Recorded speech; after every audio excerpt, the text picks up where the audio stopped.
KGF ಮತ್ತು ಕೋಲಾರ ಜಿಲ್ಲೆಯ ರಾಜಕೀಯ ವಲಯದಲ್ಲಿ ಇತ್ತೀಚೆಗೆ ಸಂಚಲನ ಮೂಡಿಸಿರುವ ಪ್ರಮುಖ ಬೇಡಿಕೆಯನ್ನು ರೆಡ್ಡಿ ಜನಸಂಗಮ ಮುಂದಿಟ್ಟಿದೆ. ರಾಜ್ಯದಲ್ಲಿ 40 ಲಕ್ಷಕ್ಕೂ ಹೆಚ್ಚು ಜನಸಂಖ್ಯೆಯನ್ನು ಹೊಂದಿರುವ ರೆಡ್ಡಿ ಸಮುದಾಯದ ಹಿರಿಯ ಮತ್ತು ಪ್ರಭಾವಿ ನಾಯಕ ರಾಮಲಿಂಗಾ ರೆಡ್ಡಿ ಅವರಿಗೆ ಬೆಂಗಳೂರು ನಗರಾಭಿವೃದ್ಧಿ ಇಲಾಖೆಯನ್ನು ನೀಡಬೇಕೆಂದು ತಾಲೂಕು ಮತ್ತು ಜಿಲ್ಲಾ ರೆಡ್ಡಿ ಜನಸಂಗಮ ಕಾರ್ಯನಿರ್ವಾಹಕರು ಒತ್ತಾಯಿಸಿದ್ದಾರೆ. ಈ ವಿಷಯದ ಕುರಿತು ಬಿಡುಗಡೆ ಮಾಡಿದ ಹೇಳಿಕೆಯಲ್ಲಿ, ರಾಜ್ಯ ರಾಜಕೀಯ ಮತ್ತು ಆಡಳಿತ ಕೌಶಲ್ಯಗಳಲ್ಲಿ ದೀರ್ಘ ಅನುಭವ ಹೊಂದಿರುವ ರಾಮಲಿಂಗಾ ರೆಡ್ಡಿ ಅವರಿಗೆ ಪ್ರಮುಖ ಬೆಂಗಳೂರು ಅಭಿವೃದ್ಧಿ ಇಲಾಖೆಯನ್ನು ನೀಡುವುದು ನ್ಯಾಯಯುತ ನಿರ್ಧಾರವಾಗಿರುತ್ತದೆ ಎಂದು ಹೇಳಿದ್ದಾರೆ. ಬೆಂಗಳೂರು ನಗರದ ಅಭಿವೃದ್ಧಿ, ಮೂಲಸೌಕರ್ಯ ವಿಸ್ತರಣೆ ಮತ್ತು ನಗರ ಯೋಜನೆಗಳನ್ನು ಪರಿಣಾಮಕಾರಿಯಾಗಿ ಕಾರ್ಯಗತಗೊಳಿಸುವ ಅನುಭವ ರಾಮಲಿಂಗಾ ರೆಡ್ಡಿ ಅವರಿಗೆ ಇದೆ ಎಂದು ಅವರು ಉಲ್ಲೇಖಿಸಿದ್ದಾರೆ. ಇದಲ್ಲದೆ, ರೆಡ್ಡಿ ಸಮುದಾಯಕ್ಕೆ ಸೂಕ್ತ ರಾಜಕೀಯ ಪ್ರಾತಿನಿಧ್ಯ ನೀಡಬೇಕು ಎಂಬುದು ಅವರ ಪ್ರಮುಖ ಬೇಡಿಕೆಯಾಗಿದೆ. ಈ ಬೇಡಿಕೆಯನ್ನು ನಿರ್ಲಕ್ಷಿಸದಂತೆ ಅವರು ರಾಜ್ಯ ಸರ್ಕಾರ ಮತ್ತು ಕಾಂಗ್ರೆಸ್ ಪಕ್ಷದ ಹೈಕಮಾಂಡ್ಗೆ ಎಚ್ಚರಿಕೆ ನೀಡಿದ್ದಾರೆ. ರಾಮಲಿಂಗಾ ರೆಡ್ಡಿ ಅವರಿಗೆ ಬೆಂಗಳೂರು ನಗರಾಭಿವೃದ್ಧಿ ಇಲಾಖೆ ನೀಡಬೇಕೆಂಬುದು ನಮ್ಮ ಸಮುದಾಯದ ಸರ್ವಾನುಮತದ ಆಶಯವಾಗಿದೆ. ಸರ್ಕಾರ ಈ ಬೇಡಿಕೆಯನ್ನು ನಿರ್ಲಕ್ಷಿಸಿದರೆ, ರೆಡ್ಡಿ ಸಮುದಾಯವು ಕೈಜೋಡಿಸಿ ರಾಜ್ಯಾದ್ಯಂತ ಪ್ರತಿಭಟನೆಯಲ್ಲಿ ಭಾಗವಹಿಸಲಿದೆ ಎಂದು ರೆಡ್ಡಿ ಜನಸಂಘದ ಪದಾಧಿಕಾರಿಗಳು ತಿಳಿಸಿದ್ದಾರೆ. ಈ ವಿಷಯವು ಮುಂಬರುವ ಚುನಾವಣೆಗಳ ಮೇಲೆ ಪ್ರಮುಖ ಪರಿಣಾಮ ಬೀರುತ್ತದೆ ಮತ್ತು ಸಮುದಾಯದ ಭಾವನೆಗಳನ್ನು ಗೌರವಿಸದ ರಾಜಕೀಯ ಪಕ್ಷಗಳಿಗೆ ಜನರು ಸೂಕ್ತ ಉತ್ತರ ನೀಡುತ್ತಾರೆ ಎಂದು ಅವರು ಹೇಳಿದರು. ಈ ಎಚ್ಚರಿಕೆ ಈಗ ಕಾಂಗ್ರೆಸ್ ಪಕ್ಷದ ವಲಯಗಳಲ್ಲಿ ಗಮನ ಸೆಳೆದಿದೆ. ರಾಮಲಿಂಗಾ ರೆಡ್ಡಿ ಅವರಿಗೆ ಪ್ರಮುಖ ಜವಾಬ್ದಾರಿಯನ್ನು ನೀಡಲಾಗುತ್ತದೆಯೇ ಅಥವಾ ರೆಡ್ಡಿ ಜನಸಂಘದ ಬೇಡಿಕೆಯನ್ನು ಸ್ವೀಕರಿಸಲಾಗುತ್ತದೆಯೇ? ರಾಜಕೀಯ ವಲಯಗಳಲ್ಲಿ ನಿರೀಕ್ಷೆಗಳು ಹೆಚ್ಚಿವೆ. ಇದರೊಂದಿಗೆ ರಾಜ್ಯ ರಾಜಕೀಯ ವಲಯದಲ್ಲಿ ಹೊಸ ಚರ್ಚೆ ಹುಟ್ಟಿಕೊಂಡಿದ್ದು, ಮುಂದಿನ ಹಂತದಲ್ಲಿ ಸರ್ಕಾರ ಮತ್ತು ಕಾಂಗ್ರೆಸ್ ನಾಯಕತ್ವ ಯಾವ ನಿರ್ಧಾರ ತೆಗೆದುಕೊಳ್ಳುತ್ತದೆ ಎಂಬುದು ಎಲ್ಲರ ಗಮನ ಸೆಳೆದಿದೆ. ಬಿಬಿಎಂಪಿ ಎಲ್ಲ ಅಭ್ಯರ್ಥಿಗಳನ್ನು ಗೆಲ್ಲಿಸ್ಕೊಂಡು ಒಂದು ಮೇಯರ್ ಮಾಡೋಕ್ಕೆ ಅವಕಾಶ ಮಾಡಿಕೊಟ್ರು ಅಂತ ಒಂದು ಧೀಮಂತ ನಾಯಕರು ಅವರು. ಅಂಥವ್ರಿಗೆ ಯಾವತ್ತೂ ಅವರು ಇದೇ ಬೇಕು ಅದೇ ಬೇಕು ಅಂತ ಕೇಳಿರಲಿಲ್ಲ. ಆದ್ರೂ ಸಹ ಯಾವ್ದು ಕೊಟ್ಟರು ಆ ಒಂದು ಕೆಲಸವನ್ನು ಮಾಡ್ತಾ ಹೋಗ್ತಾ ಇದ್ದಾರೆ. ಜೊತೆಗೆ ಒಂದು ಬ್ಲಾಕ್ ಮಾರ್ಕ್ ಇಲ್ದೇನೆ ಆಮೇಲೆ ಬ್ಲಾಕ್ ಕಾಂಗ್ರೆಸ್ ಪ್ರೆಸಿಡೆಂಟ್ ಆಗಿದ್ದರು, ಆಮೇಲೆ MLA ಆಗಿ 89ನಲ್ಲಿ ಆಗಿದ್ದರು, ಆಮೇಲೆ ಎಜುಕೇಷನ್ ಮಿನಿಸ್ಟರ್ ಆಗಿದ್ದರು, ಆಮೇಲೆ ಟ್ರಾನ್ಸ್ಪೋರ್ಟ್ ಮಿನಿಸ್ಟ್ರು, ಆಮೇಲೆ ಹೋಮ್ ಮಿನಿಸ್ಟರು, ಆಮೇಲೆ KPCC ವರ್ಕಿಂಗ್ ಪ್ರೆಸಿಡೆಂಟು. ಒಂದು ಸಾರಿ ನಮ್ಮ BBMP ಎಲ್ಲ ಅಭ್ಯರ್ಥಿಗಳನ್ನು ಗೆಲ್ಲಿಸ್ಕೊಂಡು ಒಂದು ಮೇಯರ್ ಮಾಡೋಕ್ಕೆ ಅವಕಾಶ ಮಾಡಿಕೊಟ್ರು ಅಂತ ಒಂದು ಧೀಮಂತ ನಾಯಕರು ಅವರು.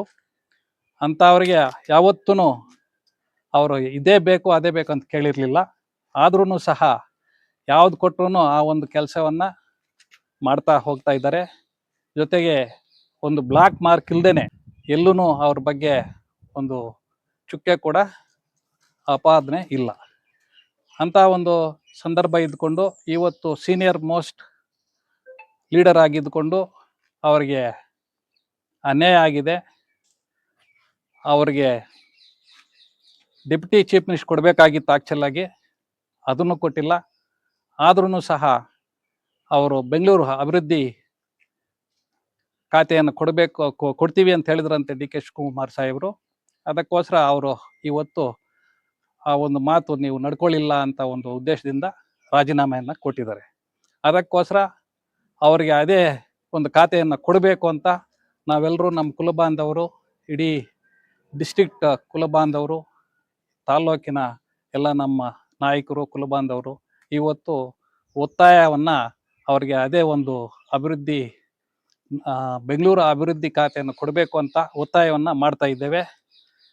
ಜೊತೆಗೆ ಅವರು ಧೀಮಂತ ನಾಯಕರು, ಬಹಳ ನಿಷ್ಠೆಯಿಂದ ಕೆಲಸ ಮಾಡೋರು. ಅದಕ್ಕೋಸ್ಕರ ತಪ್ಪದೆ ಅವರಿಗೆ ಆ ಒಂದು ಖಾತೆಯನ್ನು ಕೊಡಬೇಕು ಅಂತ ಒಕ್ಕೂರಿನಿಂದ ನಾವು ಒತ್ತಾಯಿಸ್ತಾ ಇದ್ದೇವೆ. ನಮ್ಮ ರಾಮಲಿಂಗಾ ರೆಡ್ಡಿ ಅವರ ರಾಜೀನಾಮೆ ಬಗ್ಗೆ ಕೋಲಾರ ಜಿಲ್ಲೆ ಮತ್ತು ಎಲ್ಲ ಕಡೆ ನಮ್ಮ ಜನಾಂಗದ ವತಿಯಿಂದ ಏನು ಈ ಪ್ರತಿಭಟನೆ ನಡೀತಾ ಇದೆ, ಅದರಲ್ಲಿ ಒಂದು ಭಾಗವಾಗಿ ನಮ್ಮ KGF ಅಲ್ಲಿ ಕೂಡ ಇವತ್ತೊಂದು ದಿವಸ ನಮ್ಮ ಹಿರಿಯರೆಲ್ಲ ಸೇರಿ ನಿನ್ನೆ ತೀರ್ಮಾನ ಮಾಡಿದಂಗೆ ಇವತ್ತು ಸಭೆ ಸೇರಿ ಮುಖ್ಯಮಂತ್ರಿಗಳಲ್ಲಿ ನಾವೊಂದು ಮನವಿ ಮಾಡ್ತಾ ಇದ್ದೀವಿ. ನಾವು 40 ಲಕ್ಷಕ್ಕೂ ಹೆಚ್ಚು ಜನಸಂಖ್ಯೆ ಇದ್ದೀವಿ. ಆ ಒಂದು ದೃಷ್ಟಿ ಇಟ್ಕೊಂಡು ಹಿರಿಯರಾದ ಅನುಭವಿಗಳಾದ ಅವರ ಅನುಭವವನ್ನು ಮುಂದೆ ಹೆಚ್ಚಿನ ಒಂದು ಅವ್ರು ಏನು ಖಾತೆ ಕೇಳ್ತಾ ಇದ್ದಾರೆ ಆ ಖಾತೆಯನ್ನು ನೀಡಿ ಅವರು ಗೌರವಕ್ಕೆ ಧಕ್ಕೆ ಬರದಂಗೆ ನಡ್ಕೊಳ್ಬೇಕು ಅಂತ ಮುಖ್ಯಮಂತ್ರಿಗಳಲ್ಲಿ ಮತ್ತು ಹೈಕಮಾಂಡಲ್ಲಿ ಮನವಿ ಮಾಡ್ತಾ ಇದ್ದೀವಿ.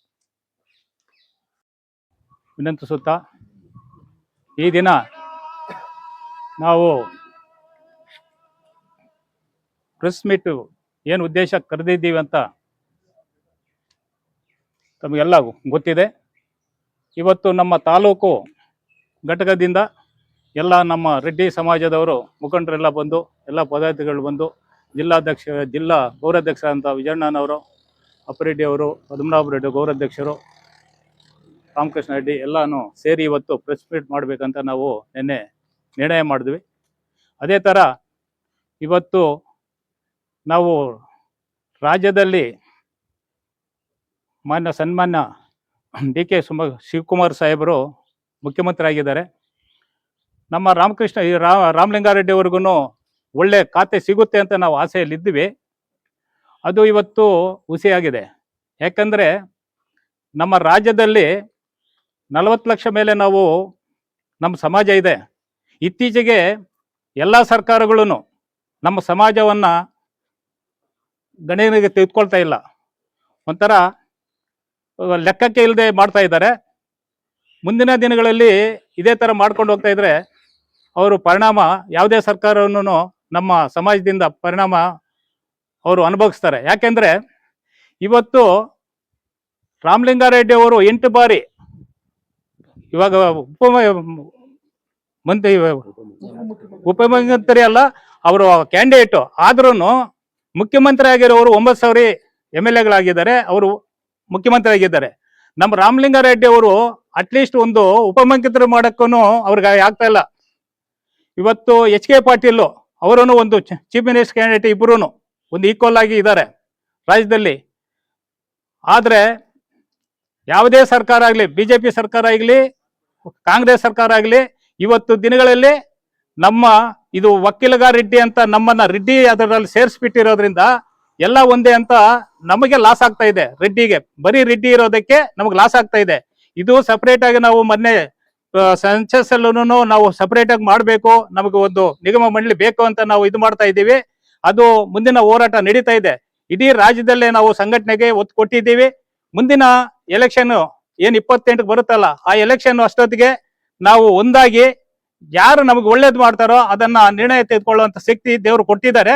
ಆದ್ರೆ ಇವತ್ತು ನಡ್ಕೊಳ್ತಾ ಇರೋದು ರಾಮಲಿಂಗಾರೆಡ್ಡಿ ಅವರಿಗೆ ಕೊಟ್ಟಿದ್ದ ಮಾತು, ಯಾಕೆ DK ಶಿವಕುಮಾರ್ ಅವರಿಗೆ ಏನ್ ಮಾತು ಕೊಟ್ಟಿದ್ರು 2.5 ವರ್ಷ ಅಂತ, ಅದನ್ನೇ ಪಾಲನೆ ಮಾಡಿ ಅವರು ಇವತ್ತು CM ಆಗಿದ್ದಾರೆ. ಆದ್ರೆ ಅವತ್ತು 23ರಲ್ಲಿ ಸಾರಿಗೆ ಎದ್ದು ಕೊಟ್ಟಾಗ ಅವರು ಆವತ್ತು ಅಸಮಾಧಾನ ಇತ್ತು, ಯಾರೋ ನಮ್ಮ ರಾಮಲಿಂಗಾರೆಡ್ಡಿ ಅವರಿಗೆ. ಅವರು ಆವತ್ತು ಒಂದು ಸಂಧಾನ ನಡೆಸಿ ಇದು ಏನೋ ನಗರಾಭಿವೃದ್ಧಿ ಖಾತೆ ಅವತ್ತು ನೆಕ್ಸ್ಟ್ ನಾನು ಮುಖ್ಯಮಂತ್ರಿ ಆಗ್ತೇನೆ ಅವತ್ತು ಕೊಡ್ತೀನಿ ಅಂತ ಹೇಳಿದ್ದಾರೆ. ಆ ಮಾತು ಉಳಿಸ್ಕೊಂಡಿಲ್ಲ ಅಂತ ಅವ್ರು ನೋವಾಗಿ ರಿಸೈನ್ ಕೊಟ್ಟಿದ್ದಾರೆ. ಹೌದು, ಯಾವುದೇ ಕಾರಣಕ್ಕೂ ಅವರು ರಿಸೈನ್ ನ ವಾಪಸ್ ಎತ್ಕೊಳ್ಳೋದು ಬೇಡ ಅಂತ ನಮ್ಮ ಎಲ್ಲ ಪೂರ್ತಿ ಇದು ಏನೋ ಸ್ಟೇಟ್ ಅಲ್ಲೇ ನಾವು ಎಲ್ಲಾ ಜಿಲ್ಲೆಗಳಲ್ಲೂ ಕಾಂಟ್ಯಾಕ್ಟ್ ಅಲ್ಲಿ ಇದ್ದೀವಿ. ಅವರು ಒಪ್ಕೊಂಡು ತಿರುಗಿ ಏನೋ ಅದೇ ಖಾತೆಗೆ ಹೋದ್ರೆ ನಮ್ಗೊಂಥರ ಇದ್ ಮಾಡ್ದಂಗೆ ಆಗುತ್ತೆ. ಅದರಿಂದ ಅವರು ಬೇರೆ ಇದೇ ಬೇಕಾಗಿಲ್ಲ, ಬೇಕಾದ್ರೆ ರಿಸೈನ್ ಬೇಕಾದ್ರೆ ಕೊಡ್ಲಿ, ಏನು ಇದೇನಾಗಲ್ಲ, ಅವ್ರಿಗೆ ಲಾಸ್ ಆಗಲ್ಲ. ಅವ್ರು ಅಷ್ಟೆಲ್ಲ ಪಕ್ಷಕ್ಕೆ ನಿಷ್ಠೆಯಾಗಿ ಯಾರು ಇದುವರೆಗೂ ಮಾಡಿಲ್ಲ, ಕಾಂಗ್ರೆಸ್ ಪಕ್ಷಕ್ಕೆ ಅಷ್ಟು ನಿಷ್ಠೆಯಾಗಿ ಮಾಡಿದವರಿಗೆ ಇವತ್ತು ಮೋಸ ಆಗಿದೆ ಅವ್ರಿಗೆ. ಆ ಒಂದಿದ್ರಲ್ಲಿ ಎಲ್ಲಾ ರಾಜ್ಯದಲ್ಲಿ ಎಲ್ಲಾ ಜಿಲ್ಲೆಗಳನ್ನು ಇವತ್ತು ಎಲ್ಲಾ ಕಡೆನೂ ಪ್ರೆಸ್ ಮೀಟ್ ಆಗ್ತಾ ಇದೆ. ಅವ್ರಿಗೆ ಏನಾದ್ರೂ ಆ ಖಾತೆ ಬದಲಾವಣೆ ಆಗಿಲ್ಲ ಅಂತ ಹೇಳಿದ್ರೆ ಪೂರ್ತಿ ಉಗ್ರ ಹೋರಾಟಕ್ಕೆ ಒಂದು ಕರೆ ಕೊಡ್ತಾ ಇದ್ದೀವಿ. ಎಷ್ಟು ಸಾಧ್ಯವಾದೋ ಅಷ್ಟು ನಾವು ಒಗ್ಗಟ್ಟು ಮಾಡಕ್ಕೆ ನಾವು ಸಮಾಜಕ್ಕೆ ಒಂದು ಮಾಹಿತಿ ಕೊಡ್ತಾ ಇದ್ದೀವಿ. ಅದರ ಮೇಲೆ ರಾಜ್ಯ ಸರ್ಕಾರ ಅವರಿಗೆ ಸೇರಿರೋ ವಿಷಯ, ಹೈಕಮಾಂಡ್ ಸೇರಿರೋ ವಿಷಯ, ಮುಂದಿನ ಭವಿಷ್ಯದಲ್ಲಿ ಏನ್ ಅವರು ನಿರ್ಣಯ ತೆಗೆದುಕೊಂಡು ಮಾಡ್ತಾರೋ, ಮಾಡಿಲ್ಲ ಅಂದ್ರೆ ಮುಂದಿನ ದಿನಗಳಲ್ಲಿ ಪಕ್ಷಕ್ಕೆ ಎಷ್ಟು ಡ್ಯಾಮೇಜ್ ಆಗುತ್ತೆ ಅಂತ ಅವರೇ ತಿಳ್ಕೊಳ್ತಾರೆ. ದಿನ ನಾವೆಲ್ಲ ಇಲ್ಲಿ ಸೇರಕ್ಕೆ ಒಂದು ಕಾರಣ ಇದೆ, ತಮಗೂ ಗೊತ್ತಿದೆ. ನಮ್ಮ ಹಿರಿಯರಾದಂಥ ನಾಯಕರಾದಂಥ ರಾಮಲಿಂಗಾರೆಡ್ಡಿ ಅವ್ರನ್ನ ಅವ್ರು ಏನು ಖಾತೆ ಕೇಳಿದ್ರು ಅದು ಕೊಟ್ಟಿಲ್ಲ ಅಂತ ಅವ್ರು ಮುನ್ಸ್ಕೊಂಡು ರಾಜೀನಾಮೆ ಕೊಟ್ಟಿದ್ದಾರೆ, ಎಲ್ರಿಗೂ ಗೊತ್ತು. ಅವ್ರು ಕೊಟ್ಟಿರೋ ಖಾತೆಯನ್ನ ಮುನ್ಸ್ಕೊಂಡು, ಯಾಕಂದ್ರೆ ವಾಟರ್ ಅಂಡ್ ರಿಸೋರ್ಸ್ ಅಂತ ಕೊಟ್ಟಿದ್ದಾರೆ. ಅವರು ನನ್ನ ಮನಸ್ಸಾಕ್ಷಿ ಇಲ್ಲ ಅದು ಒಪ್ಕೊಳ್ಳಕ್ಕೆ ಅಂತ, ನನಗೆ ಆಗಲ್ಲ ಅಂತ ವಾಪಸ್ ಕೊಟ್ಟಿದ್ದಾರೆ, ರಾಜೀನಾಮೆ ಕೊಟ್ಟಿದ್ದಾರೆ. ಅವರು ಮೊದಲೇ 3 ವರ್ಷ ಮೊದಲೇ ಕಾಂಗ್ರೆಸ್ ಅಧಿಕಾರಕ್ಕೆ ಬಂದಾಗ ಮಾನ್ಯ ಮುಖ್ಯಮಂತ್ರಿ ಆಗಿದಂತ ಮಾನ್ಯ ಡಿ ಕೆ ಶಿವಕುಮಾರ್ ಸಾಹೇಬರು ಮತ್ತು ಅವ್ರ ಸಹೋದರ ಸುರೇಶ್ ಅವರು ಅವ್ರ ಮನೆಗೆ ಹೋಗಿ ಆವತ್ತು ಆ ಖಾತೆ ರಾಮಲಿಂಗಾರೆಡ್ಡಿಗೆ ಹೋಗಿತ್ತು. ಸಿದ್ದರಾಮಯ್ಯ ಮುಖ್ಯಮಂತ್ರಿ ಆದಾಗ ಆ ಖಾತೆಯನ್ನ ಅವ್ರಿಗೆ ಹೋಗಿತ್ತು. ಇವ್ರು ಹೋಗಿ ಮನೆಯಲ್ಲಿ ಕೂತ್ಕೊಂಡು ಸುಮಾರು ಗಂಟೆಗಳು ಸಾಯಂಕಾಲವರೆಗೂ 4 ಗಂಟೆವರೆಗೂ ಕೂತ್ಕೊಂಡು, ಬೇಡ ಈ 2.5 ವರ್ಷ ನನಗೆ ಕೊಡಿ, ನಾನು CM ಆದ್ಮೇಲೆ ಆ ಖಾತೆಯನ್ನ ನಿಮ್ಗೆ ಕೊಡ್ತೀನಿ ಅಂತ ಮಾತು ಕೊಟ್ಟಿದ್ರು. ನೆನ್ನೆ ಎಲ್ಲ ಮಾಧ್ಯಮ ಕೊಟ್ಟು ತಮಗೆಲ್ಲ ಗೊತ್ತಿದೆ.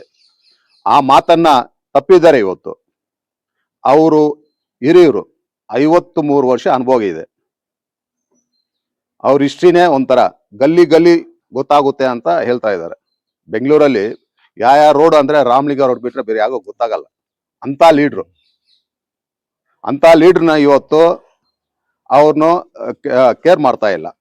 ಅದಕ್ಕೋಸ್ಕರ ದಯಮಾಡಿ ನಾವು ಕೇಳೋದಿಷ್ಟೇ, CM ಅವ್ರನ್ನ ಮತ್ತೆ KPCC ಅಧ್ಯಕ್ಷರಂತ ಹರಿಪ್ರಸಾದ್ ಅವ್ರನ್ನ ಮತ್ತೆ ಮಲ್ಲಿಕಾರ್ಜುನ್ ಖರ್ಗೆ ಅವ್ರನ್ನ ಏನು ವಿನಂತಿ ಮಾಡ್ತಾ ಇದ್ದು ಅಂದ್ರೆ, ಅವ್ರನ್ನ ಕರೆಸಿ ಅವ್ರ ಖಾತೆ ಏನ್ ಮಾತು ಕೊಟ್ಟಿದ್ದಾರೆ ಆ ಖಾತೆಯನ್ನು ಅವ್ರು ಕೊಡ್ಬೇಕು ಅಂತ ತಮ್ಮಲ್ಲಿ ವಿನಂತಿ ಮಾಡ್ತಾ ಇದ್ವಿ. ದಿನ ನಾವೆಲ್ಲ ಇಲ್ಲಿ ಸೇರಕ್ಕೆ ಒಂದು ಕಾರಣ ಇದೆ, ತಮಗೂ ಗೊತ್ತಿದೆ. ನಮ್ಮ ಹಿರಿಯರಾದಂತ ನಾಯಕರಾದಂತ ರಾಮಲಿಂಗಾರೆಡ್ಡಿ ಅವ್ರನ್ನ ಅವ್ರು ಏನು ಖಾತೆ ಕೇಳಿದ್ರು ಅದು ಕೊಟ್ಟಿಲ್ಲ ಅಂತ ಅವ್ರು ಮುನ್ಸ್ಕೊಂಡು ರಾಜೀನಾಮೆ ಕೊಟ್ಟಿದ್ದಾರೆ.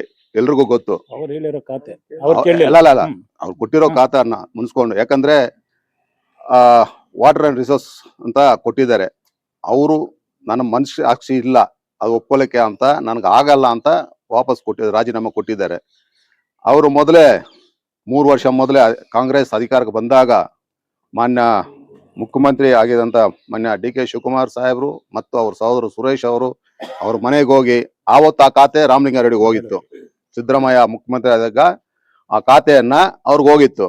ಇವ್ರು ಹೋಗಿ ಮನೆಯಲ್ಲಿ ಕೂತ್ಕೊಂಡು ಸುಮಾರು ಗಂಟೆಗಳು ಸಾಯಂಕಾಲವರೆಗೂ 4 ಗಂಟೆವರೆಗೂ ಕೂತ್ಕೊಂಡು, ಬೇಡ ಈ 2.5 ವರ್ಷ ನನಗೆ ಕೊಡಿ, ನಾನು CM ಆದ್ಮೇಲೆ ಆ ಖಾತೆಯನ್ನ ನಿಮ್ಗೆ ಕೊಡ್ತೀನಿ ಅಂತ ಮಾತು ಕೊಟ್ಟಿದ್ರು. ನೆನ್ನೆ ಎಲ್ಲ ಮಾಧ್ಯಮ ಕೊಟ್ಟು ತಮಗೆಲ್ಲ ಗೊತ್ತಿದೆ. ಆ ಮಾತನ್ನ ತಪ್ಪಿದ್ದಾರೆ. ಇವತ್ತು ಅವರು ಹಿರಿಯರು, 53 ವರ್ಷ ಅನುಭವ ಇದೆ. ಅವ್ರ ಹಿಸ್ಟ್ರಿನೇ ಒಂಥರ ಗಲ್ಲಿ ಗಲ್ಲಿ ಗೊತ್ತಾಗುತ್ತೆ ಅಂತ ಹೇಳ್ತಾ ಇದ್ದಾರೆ. ಬೆಂಗಳೂರಲ್ಲಿ ಯಾವ ರೋಡ್ ಅಂದ್ರೆ ರಾಮಲಿಂಗ ರೋಡ್ ಬಿಟ್ರೆ ಬೇರೆ ಯಾರಿಗೂ ಗೊತ್ತಾಗಲ್ಲ. ಅಂತ ಲೀಡ್ರನ್ನ ಇವತ್ತು ಅವ್ರನ್ನು ಕೇರ್ ಮಾಡ್ತಾ ಇಲ್ಲ.